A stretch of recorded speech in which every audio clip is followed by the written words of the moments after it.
Nahihirapan si Jello dun, oh. Nahirapan na ako, tapos gusto mo pang tulungan ko yung nahihirapan din. Ganun talaga, may kasalanan ka, edi tulungan mo. Alam mo yung dalawa na yan, pakipot lang yun sa isa't isa. Ayaw niya ako kausapin. Gusto mo kasapin ka?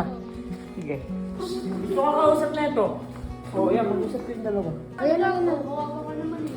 Ba't parang may sampal naman yun? Walang sampal yun. Uy, grabe. Sorry na, salpati na tayo. Ito, ayun. Ito naman ang arte naman ito. Nalagyan ka na ng sunblock eh. Ikaw kaya ganun na yun. Uy, tinatawag ko. Gusto kayo ng date tapos di kayo ano. Ito, bahala ka nga dyan. May pinagpapawisan ako. Tama mo, hirap na hirap. Yan mo siya. Tahan mo na.